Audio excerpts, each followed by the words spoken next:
For years, Clara Whitmore quietly amassed influence from behind the scenes, crafting her political empire where few could see. But all of that changed when Elon Musk ripped the curtain open and let the nation see what was really going on. It didn't begin with some shadowy whistleblower or a disgruntled insider trying to make headlines. No, this came directly from Musk himself. At 2:17 a.m. Federal Time, without a single heads-up or even a hint of what was coming, Elon dropped a mysterious message on his X account: "Project Revenant is live." No explanation. No links. Just those 5 words, and then he disappeared. Within minutes, the internet went into meltdown mode.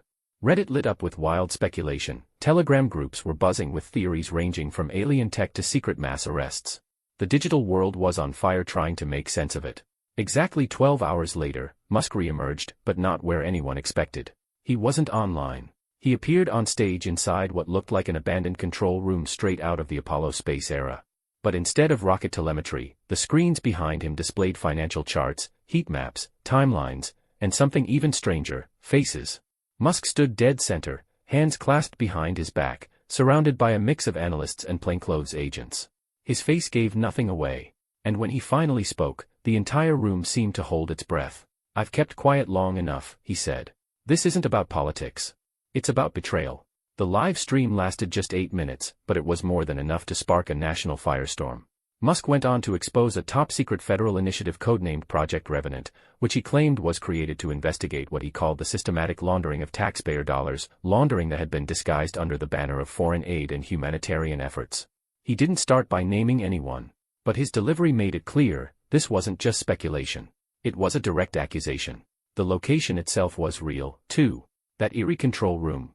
It turned out to be an old ASTRA Command Launch Coordination Center just outside Saturn Point, Florida, abandoned after budget cuts, and later bought privately.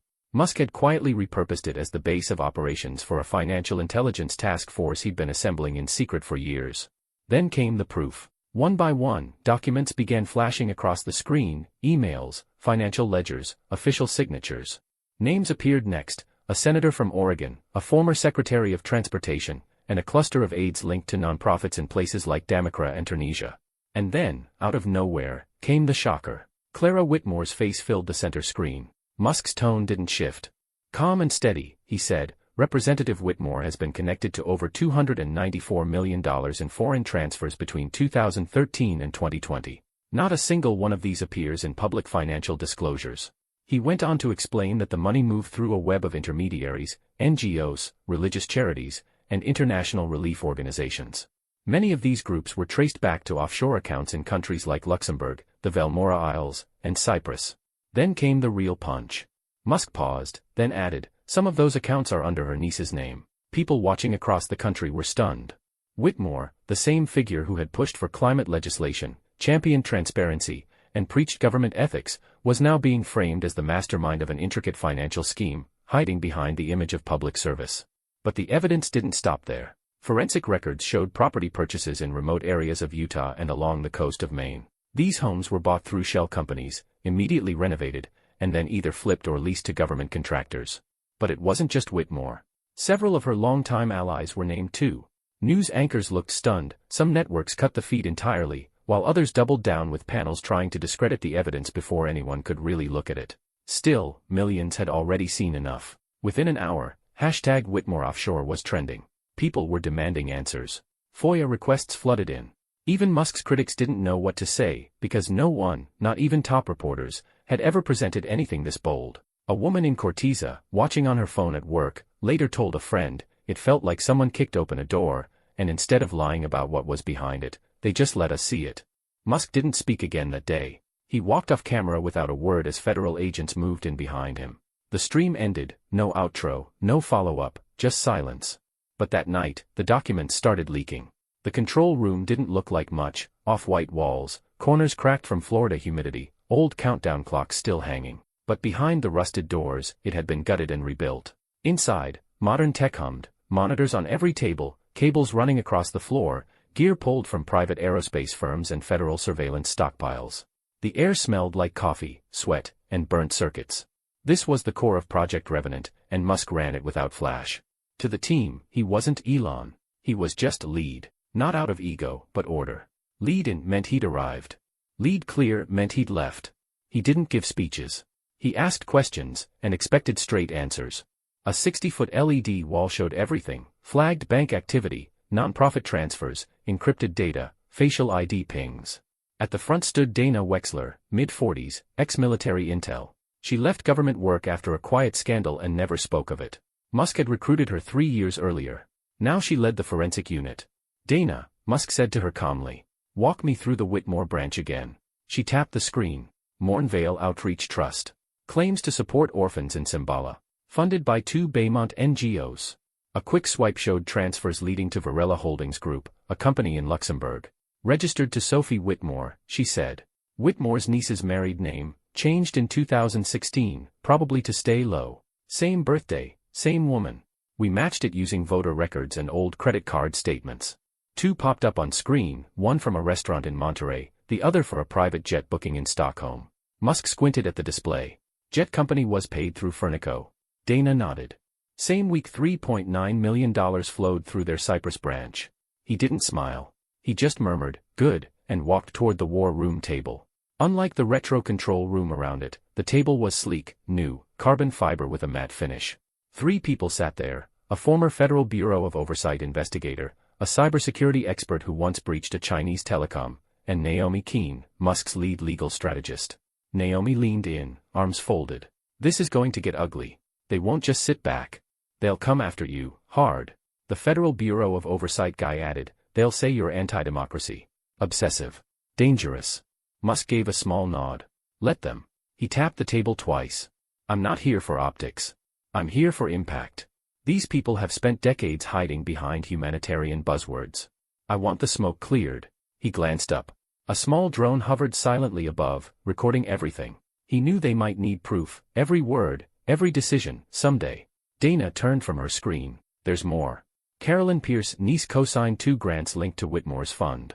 And a Yemen relief transfer bounced through 6 shell groups before ending up funding a property in Beverly Hills. Naomi ran her fingers through her hair. "That's bold, even for DC. "No," Musk said. "That's desperation. When they stop fearing exposure, they get sloppy." The room fell quiet again. Only the soft beeping of monitors and the hum of cooling fans filled the space. Then Dana whispered, "We're not just pulling a thread here, we're tearing the whole quilt." Musk didn't respond. He tapped the table 3 times this time, then stood. "Line up the warrants," he said. "I want simultaneous action. Mesa Verde, Baymont, D.C., Cliffside Springs. No delays." Naomi raised an eyebrow. "You're not notifying Congress first?" "I just did," he said, and turned toward a dim hallway leading to a secure conference room. No guards. No assistants. Just his figure disappearing under the red emergency lights.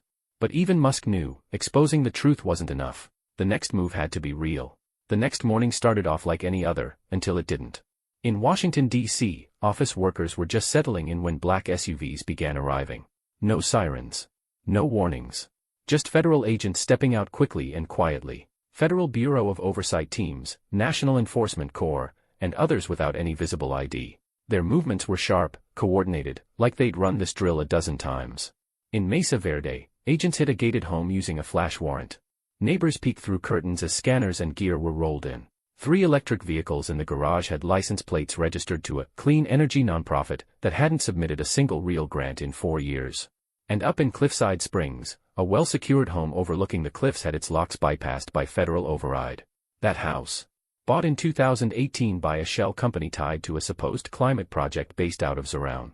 Inside every location, agents moved with precision, grabbing encrypted laptops, burner phones, financial records, even hidden safes. They had a checklist. And they weren't leaving without answers. They weren't hunting for clues. They already knew what they were looking for. This wasn't an investigation, it was confirmation. In D.C., the pressure snapped when 2 federal agents walked straight into a lawmaker's office without knocking. Clara Whitmore was already on edge.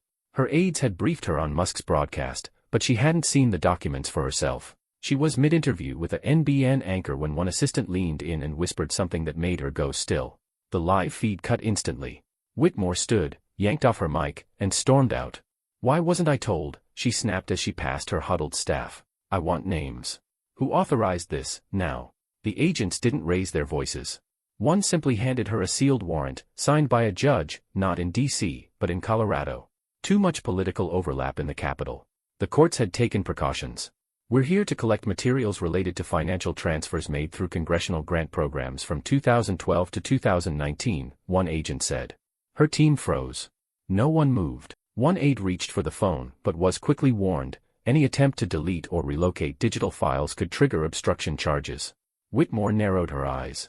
This is a mistake. A smear campaign. He's manipulating you. But the agents didn't respond. They had their orders. Outside, the Capitol steps swarmed with reporters. Questions flew. Is Clara Whitmore under federal investigation? One shouted. Are indictments being issued today? Another called out. No answers came. Inside Musk's control room, Dana monitored the feeds from a corner screen. Green indicators turned yellow as agents logged evidence. Mesa Verde was wrapped. Cliffside Springs had uncovered 2 vaults built beneath the house. In D.C., one encrypted laptop was so secure, it had to be flown straight to Quantico. Musk stood with arms folded, silent at the table. Naomi stepped beside him, holding up her phone. They're already spinning it, she said. Worldview News has got a panel calling this a tech-driven authoritarian stunt. Musk didn't flinch. I told you, he said. They'll go after character first. They're scared, Naomi replied. They should be. Back at the Capitol, Whitmore paced inside her private quarters. Her phone buzzed, a call from someone she hadn't spoken to in years. She let it go. Then another buzz. A text. They have the grants. The Yemen files too. You need to shut this down. It came from an old lobbyist. Her grip tightened around the phone. This isn't politics anymore, she muttered. This is war. But even in war, timing is everything. And right now, Musk held the upper hand. Still, Whitmore wasn't backing down. Neither were her allies. In less than 6 hours, the headlines flipped. What started as did Elon Musk just expose congressional fraud, quickly morphed into tech billionaire targets Democratic icon and Elon Musk weaponizes federal power. Coverage varied, but the strategy didn't. Every major outlet began choosing sides. NBN kicked things off by airing a montage of Musk's old tweets, painting him as. They said Musk had always carried a grudge against the political elite. Worldview News ran a segment questioning whether Project Revenant's federal ties were even constitutional. Within hours, a group of House members issued a joint statement labeling Musk a threat to democratic norms and institutional balance. Musk didn't say a word. Not on X. Not to the press. Not even to the few allies quietly messaging him behind the scenes. Instead, a single line appeared on the official Project Revenant site, white text on a black screen. Facts don't care who's nervous. Across the country, the divide deepened. In a small town outside Vista del Sol, a high school teacher named Linda Chavez paused mid-lesson and asked her class what they thought of it all. Half shrugged. One boy said his dad thought Musk was doing what needed to be done. A girl said her mom cried when she saw Whitmore getting grilled live. In Port Helena, a retired firefighter sat through the hearing replay without saying a word. When his son asked what he thought, he didn't answer, just pointed at the screen as Musk held up a grant form with 3 blacked-out signatures. That's how they hide it, he finally said. In a Hawthorne Ridge, 2 brothers got into a shouting match over dinner. One called Musk a patriot. The other called him a power-hungry narcissist. Their mother just cleared the table in silence. Exactly the kind of response Musk had expected. Inside the command center, Naomi stood in the press bay, watching cable news feeds. They're making you the story, she muttered. Let them, Musk replied. I still on the stream of data. It's the only card they have left. Dana turned from her monitor. We've got new hits, 3 more Shell core confirmed. And Carolyn Pierce, niece just updated her online bio. Took down everything linked to Furnico Holdings. Musk cracked a faint smile. Guilty people always start cleaning house in a panic. But the real shock came later that night, when a leak surfaced on a podcast, not a mainstream outlet. It was dropped by Travis Nolan, a war vet turned independent journalist known for exposing corporate corruption.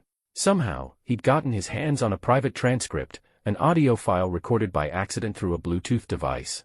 The sound was rough, but the voice was unmistakable. Clara Whitmore. They've got enough to bury me. If this goes to trial, you don't need to tell me, I know.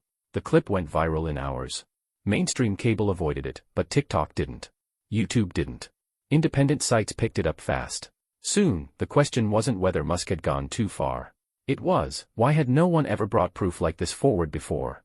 Whitmore responded the next morning. Outside her Georgetown home, she stood at a podium, composed but visibly drained.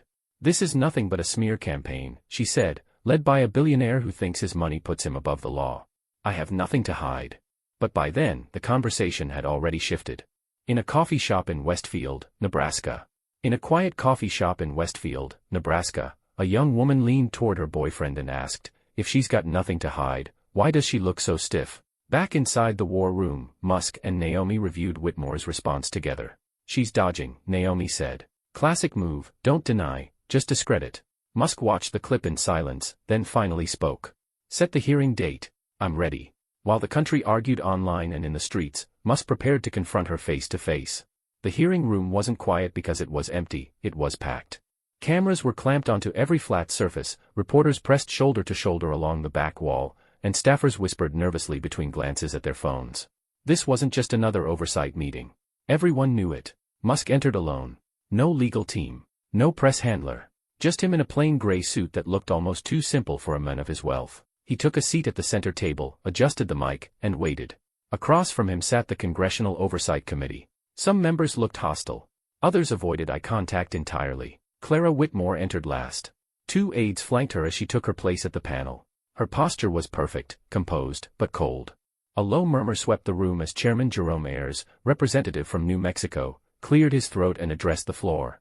This committee meets today to examine the scope, legality, and ethics of Project Revenant, and to let the American people see the evidence for themselves. He turned toward Musk. You may proceed. Musk leaned forward, fingers laced together. Project Revenant had one mission, follow the money, he said. We tracked taxpayer dollars labeled as humanitarian aid, from the State Department, through contractors, to so-called nonprofits that were anything but. He paused briefly. This isn't about party lines. It's about trust that's been broken between the people and the institutions they fund. Musk tapped a small control on the desk. The room dimmed, and the display screen behind him came to life. First slide, a wire transfer from the U.S. Bureau for Global Outreach to a nonprofit in Armenia. Second, a nearly identical amount withdrawn 2 days later by a real estate firm in the Netherlands. Third, ownership records linking that Dutch firm to a San Viroloan management company tied to Whitmore's relative. Musk looked around. Would anyone like to challenge the ownership chain? I have notarized documents for every step. The room stayed silent. Chairman Ayers leaned in. You're saying these aid dollars were funneled back into private real estate? Yes, Musk replied. Not just once, many times. We traced 27 properties across 6 countries. Some were rental units. Some were flipped. All were bought using money that originated in U.S. aid programs. Whitmore finally spoke. With respect, Mr. Musk, you're not a federal investigator. You're not accountable to anyone. You're a billionaire using government access to push a personal grudge. Musk turned his head toward her, slow and deliberate. If it's personal, Congresswoman, he said, why is your niece listed as the financial advisor on 3 of the shell companies? We found laundering through those funds, Musk said. Whitmore opened her mouth, but no answer came. Musk clicked again. Next slide, a 2019 email thread. Subject line, urgent transfer before audit. Recipients, 2 senior NGO directors and a staffer from Whitmore's office. The assistant's reply read, confirmed. Delay the filing. They won't flag it if it falls under development assistance. The screen froze on that line. The air in the room shifted. Everyone felt it. Then came the question that collapsed the floor beneath the chamber. Musk looked directly at Whitmore. How does a public servant making under $200,000 a year end up with indirect ownership of over $86 million in international real estate? No response. The cameras zoomed in. Reporters scribbled furiously. The silence was deafening. Chairman Ayers cleared his throat, visibly tense. Congresswoman, would you like to respond? Whitmore shifted slightly in her seat, her voice, softer now. There are many ways wealth accumulates. Book deals, investments, family trusts. I've been in public service for decades. Musk didn't even blink. I don't have a problem with people earning money, he said. I have a problem when theft is disguised as public service. A wave of quiet gasps rippled across the room. From the back, Naomi watched. She could see it clearly now, this wasn't just about Whitmore. This was bigger. People were beginning to realize how deep it might all go. Musk closed his file. I don't want applause, he said. I don't want revenge.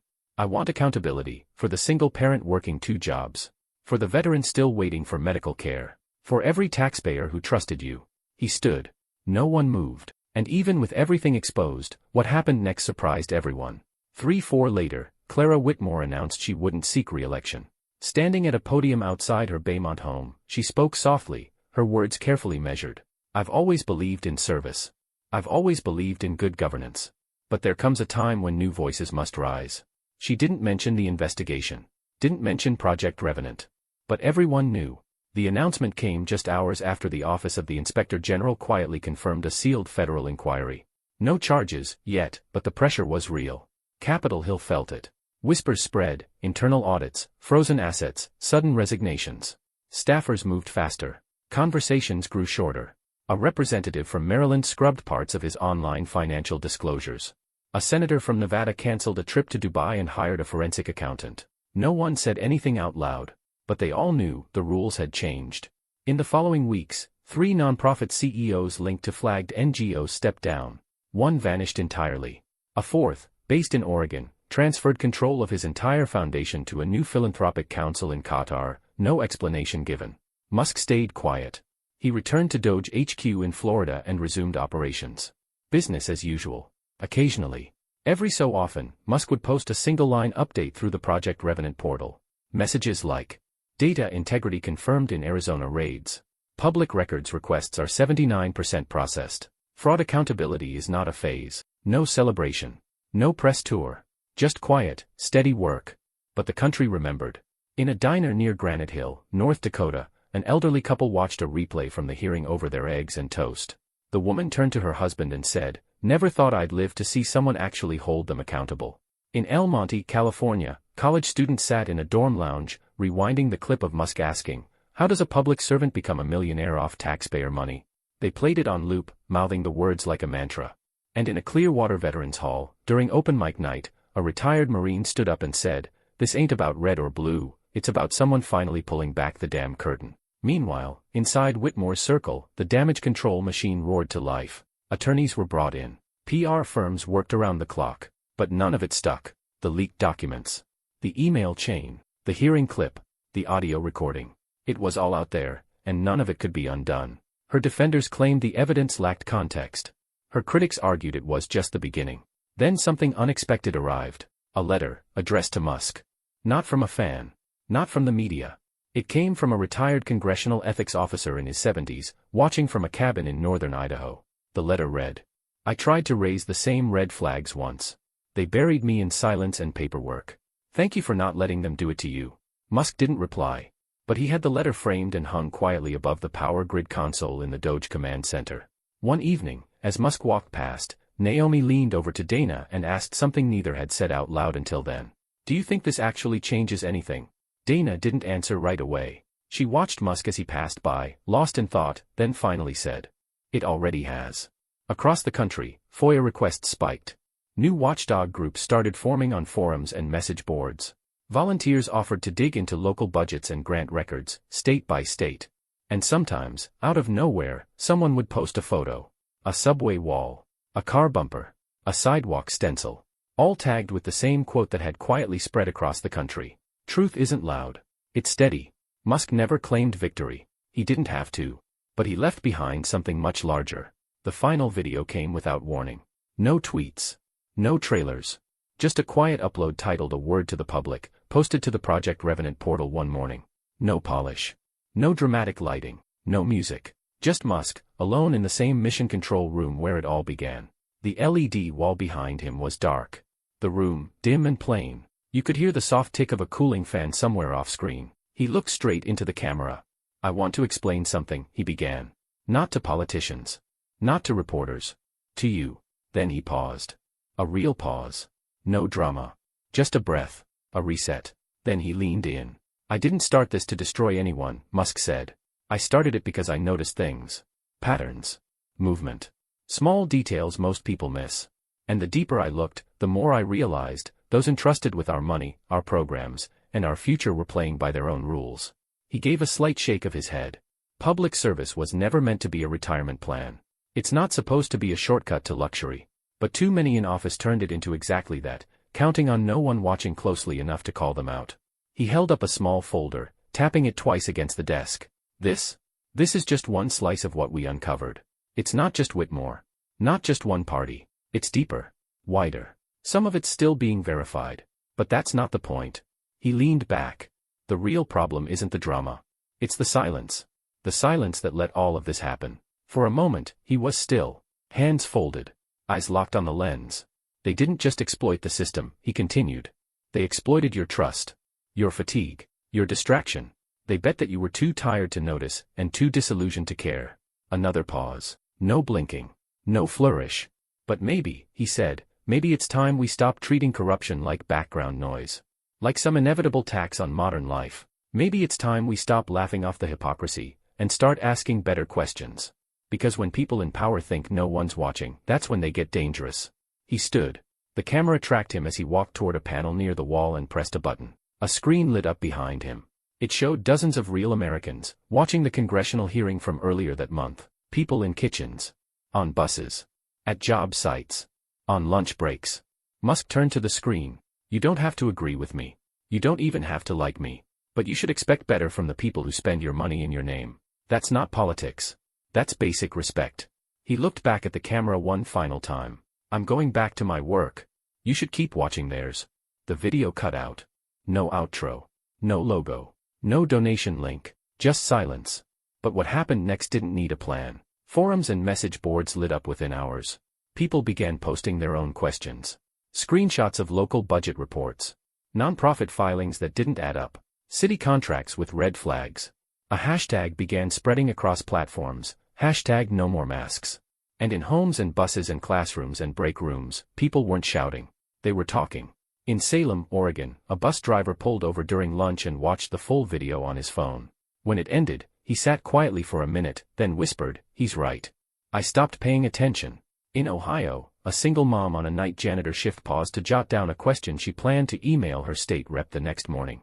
And in a town outside Canton Bluffs, an Army veteran began printing Musk's quote and taping it to street poles. When silence profits the few, truth becomes a duty. Maybe it wouldn't last. Maybe the system would push back harder. But something had cracked open, and this time, people weren't looking away. They had seen the rot. They had felt the betrayal. But more importantly, they had witnessed someone stand, not for power, but for accountability. That doesn't make Elon Musk a savior. It makes him a reminder. Subscribe if you believe accountability still matters.